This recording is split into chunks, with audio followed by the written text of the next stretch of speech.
Hello dear students, welcome to ASC starter. मैं आपको इस वीडियो में मिड टर्म का क्लास 8 का हिंदी का मॉर्निंग शिफ्ट का जो आज पेपर हुआ था इसके सॉल्यूशन यहाँ पर आपको बताने जा रहा हूँ। तो आप ध्यान से समझिएगा। देखिए, पहला जो क्वेश्चन है ना, यहाँ पर आपको पैसेज को पढ़कर इसके आंसर देने थे। ठीक है, तो ये बहुत आसान पैसेज आई थी, सांभर के ऊपर आई थी। ये कह रहा सांभर किसके साथ खाया जाता है। तो यहाँ साफ लिखा है कि सांभर जो है, यहाँ पर बात चल रही है पारंपरिक व्यंजन की बात चल रही है। ठीक है, और यहाँ डोसे की बात चल रही है। ठीक है, लेकिन आमतौर पर इडली डोसा चावल और बड़े के साथ खाया जाता है, लिखा है ना। ठीक है, सांभर को। तो यहाँ पर आपसे पूछा था, इसमें एमसीक्यू में जो लिखा है उसके साथ आप डोसा लिखा है और कुछ तो लिखा नहीं इडली, तो आप इस पर टिक कर देंगे। फिर सेकंड क्वेश्चन है, गद्यांश के अनुसार सांभर का स्वाद कैसा होता है। तो यहाँ पर मेंशन किया गया है, तो यहाँ लिखा है खट्टा और तीखा। ठीक है, तो इसका आंसर ये आ जाएगा। देखो, पैसे में ढूंढ के करना है। ये कह रहा है गद्यांश के अनुसार सांभर में मुख्य रूप से कौन कौन सी दाल होती है। तो यहाँ पर देखो लिखा हुआ है दाल, अरहर की दाल लिखा है ना। इसमें खासतौर पर अरहर की दाल होती है, तो आप ये लिख दोगे अरहर की दाल होती है। ठीक है, क्या लिख दोगे, अरहर की दाल। फिर क्या, सांभर को सेहत के लिए अच्छा क्यों माना जाता है। तो आप बोल दोगे सेहत के लिए इसलिए अच्छा माना जाता है क्योंकि इसके अंदर जो है प्रोटीन, फाइबर, विटामिन भरपूर मात्रा में होते हैं। तो ये आपको आंसर लिखना है। फिर सेकंड नंबर पर ये काव्यांश है, पोयम है। ये बहुत आसान है, ये हिमालय के बारे में है। ठीक है, तो यहाँ पर इन्होंने बोला है कि काव्यांश के अनुसार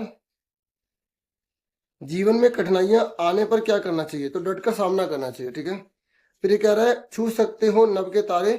इसका अर्थ क्या, मतलब जीवन में आप सफल हो सकते हो, आप मेहनत तो करो, लेकिन मेहनत आपको बहुत ज्यादा करनी पड़ेगी।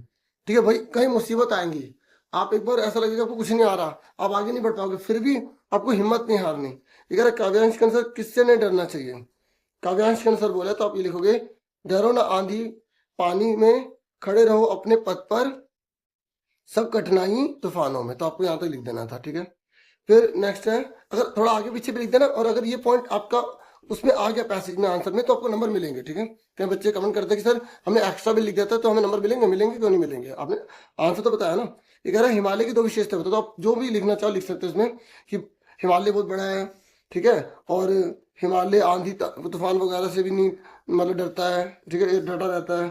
ठीक है, और नभ के तारे से सूरज सारा, अब जो भी इसके बारे में जानते हो आप इसमें लिख सकते हो। उत्तर भारत में है, अगर आप एक्स्ट्रा लिखना चाहो तो। वैसे बुक काव्यांश में लिखा है तो उसी के अनुसार लिखा ना, काव्यांश बोला है तो वही बताओ। ठीक है, फिर देखो व्याकरण आई है, तो जैसा कि प्रैक्टिस पेपर में था वैसी आई है।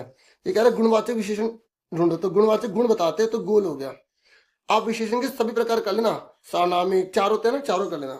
संख्यावाचक में गिनती आती है, तो ये रहा। परिमाणवाचक में मात्रा बताई जाती है, मात्रा, जैसे दूध कितने लीटर है, 3 लीटर, तो मात्रा बताते हैं तो परिमाणवाचक होता है।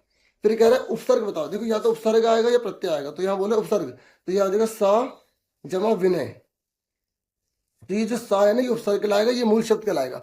हो सकता है आपके एग्जाम में मूल शब्द पूछ ले, उपसर्ग आगे होता है और प्रत्यय पीछे लगता है। ठीक है, पर यहाँ प्रत्यय नहीं पूछा। ये कह रहा है मेरा मन कभी कभी बैठ जाता है, तो यहाँ पर क्रिया शब्द को पहचानना है। तो ये आप बैठ जाता है लिख दो, या सिर्फ बैठ बैठ लिख दो, तो ये जो क्रिया को इंडिकेट कर रहा है, बैठना मतलब।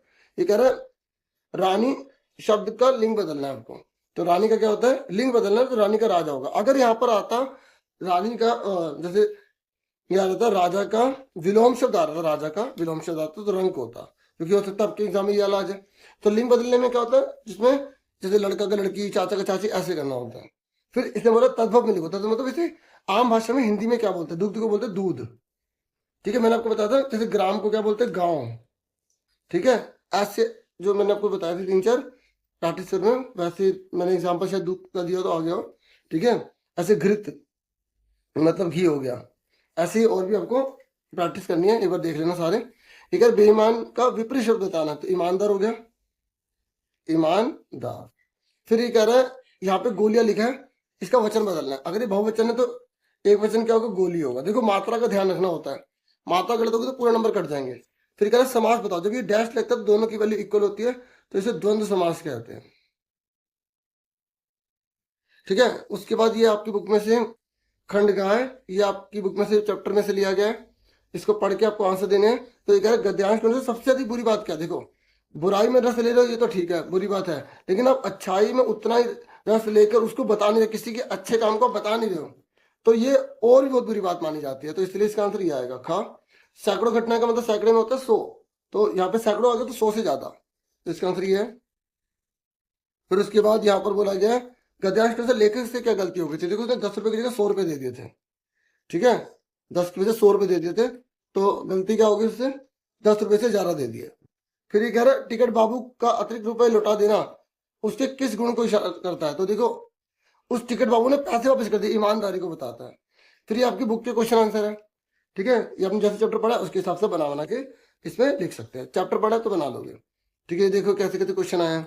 फिर ये कविता है, इसमें यहाँ बोला गया है कि पहले दोहे में किसके अनेक होने की बात की गई है। देखो यहाँ पर कबीर के दोहे है ना, आपकी बुक में दे रखे हैं। आवत गाली है कि अगर एक कोई गाली दे रहा है तो अगर कोई दूसरा आदमी देगा तो बहुत सारी गाली बन जाएगी। तो कबीर जी कहते हैं कि आप गाली दीजिए मत, अगर उसने गाली दी तो एक ही रह जाएगी। दूसरे में बोला गया कि माला, आप माला फेर रहे हैं मतलब भगवान का नाम ले रहे हैं, और लेकिन आपकी जीभ जो है, जीभ फिर रही है, मुख आपका दूसरी तरफ है, मतलब आप ध्यान कहीं और लगा के बैठे हैं। तो ये कह रहे हैं ऐसे तो 2 दिशाओं में आपका ध्यान है, इसे सुमिरन, इसे भक्ति नहीं कहते हैं, मतलब नाम जपना नहीं कहते हैं। तो पहले दो में किसके अनेक होने की बात की गई है, तो यहाँ पर गाली की बात की गई है। दूसरा, पहला दो हमें डैश को समाप्त करने के लिए प्रेरित कर रहा है।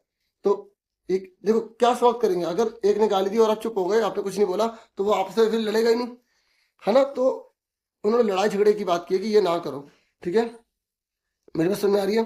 फिर नेक्स्ट है दूसरे दोहे के अनुसार मन कितनी दिशाओं में घूमता है, बोलोगे 2, ये लिखा ना दहू। तो आपको एक एक वर्ड मीनिंग को अच्छे से करना है, ठीक है। अगर आप एक एक वर्ड मीनिंग को अच्छे से करेंगे तभी आप अच्छा स्कोर कर पाएंगे, ठीक है। उसके बाद कह रहा है दूसरे दोहे में प्रयुक्त सुमिरन शब्द का क्या अर्थ है। सुमिरन क्या है, मतलब है सुमिरन मतलब ईश्वर का नाम जपना, ठीक है, ईश्वर की आराधना करना, तो इसका आंसर ये है। फिर देखो ये आपकी बुक में से क्वेश्चन आंसर है, अगर चैप्टर आपने करे हैं आप आराम से इसे बता दोगे, ठीक है। उसके बाद आगे देखो, ये फिर ये क्वेश्चन आंसर है।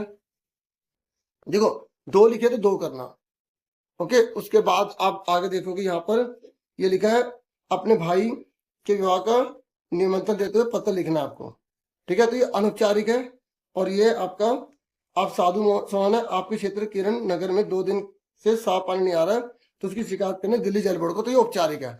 तो मैंने आपको पत्र वाली बोला था, वीडियो देख लेना, आप लिखना हिंदी पत्र ASC स्टार्टर, तो आप वाली वीडियो देखोगे आपको औपचारिक अनौपचारिक पत्र का पैटर्न पता लग जाएगा, आप आराम से कर लोगे, ठीक है।